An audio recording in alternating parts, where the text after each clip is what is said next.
Hello student, कैसे हैं आप लोग। उम्मीद करता हूँ कि बहुत अच्छे होंगे, स्वस्थ होंगे, पढ़ाई कर रहे होंगे।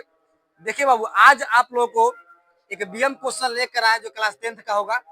ठीक है ना, जो त्रिकोणमिति से उठाए हैं क्वेश्चन को। इसे क्या करना है, मान निकालना है।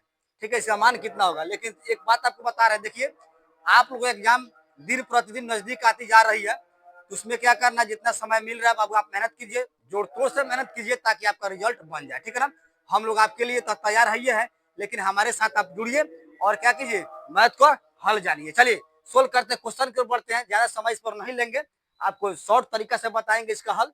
समझा ना, 2 नंबर का क्वेश्चन आता रहता है एग्जाम में, तो देखिए समझेंगे। कहता है tan 60 डिग्री बटा sin 60 degree plus cos 30 degree का मान लिखना है, मान निकालना है। चलिए इसको सोल्व करते हैं, डायरेक्टली सोल्व। आपको मान याद करना होगा, यदि मान याद नहीं है तो मान का जो है इस पर वीडियो अपलोड कर दिए, इसका वीडियो अपलोड हो चुका है, अपना देख लीजिएगा। ठीक है ना, तो चलिए सोल्व करते हैं। जो क्वेश्चन क्या कहता है, कहता है tan 60 डिग्री बाबू अपना लिखिएगा। अब बटे कहता है साइन कितना 60 डिग्री अब प्लस कॉस कितना कह रहा है 30 डिग्री। देखिए जब तक यह मान आपको याद नहीं होगा तब तक यह मैथ नहीं बनने वाला, इसलिए आप मान किसी हाल में याद कर लीजिए। समझे ना, यदि एग्जाम में रिजल्ट अच्छा लाना है तब। अब समझिए tan 60 का मान आपको याद होना चाहिए, √3 होता है। तो tan 60 का मान इत्मीनान से हम यहाँ रख देते हैं, क्या √3 लगा देते हैं। ठीक है, याद करके रखिएगा, tan 60 का मान √3 हो गया।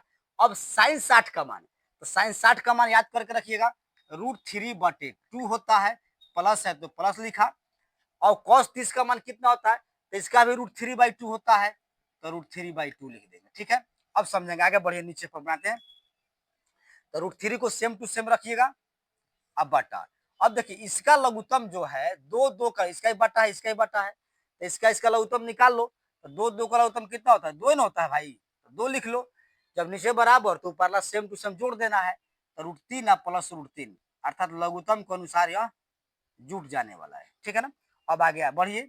अब देखिए ऊपर का सेम टू सेम रखिएगा, √3 अब बटा।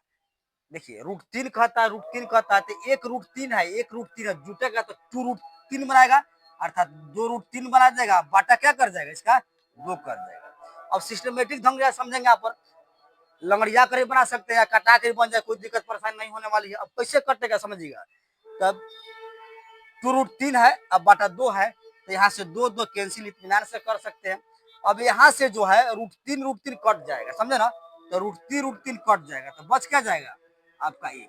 ठीक है ना, तो इस तरह का जो है मैथ सोल्विंग करने का तरीका आपको बता देते हैं, तो 1 आपका आंसर हो जाता है। कितना आंसर आएगा, 1 आएगा, अर्थात tan 60 डिग्री बटे sin 60 डिग्री प्लस cos 30 का मान कितना आ जाएगा, 1 आ जाएगा। तो उम्मीद करता है बाबू यह क्वेश्चन का हल आपको समझ में आ गया होगा। तो क्या करना है, वीडियो को लाइक करना है, शेयर करना है, कमेंट करना है। यदि आप मेरे चैनल पर नए होंगे तो चैनल को क्या करना है, सब्सक्राइब कर देना है। तो मिलते हैं ठीक अगले क्वेश्चन के साथ, अगले दिन आप लोगों के साथ। लेकिन आपको करना क्या है, घर पे जोड़ तोड़ से मेहनत कीजिए ताकि आपका रिजल्ट सही से आ सके। ठीक है ना, मिलते हैं अगले क्लास में।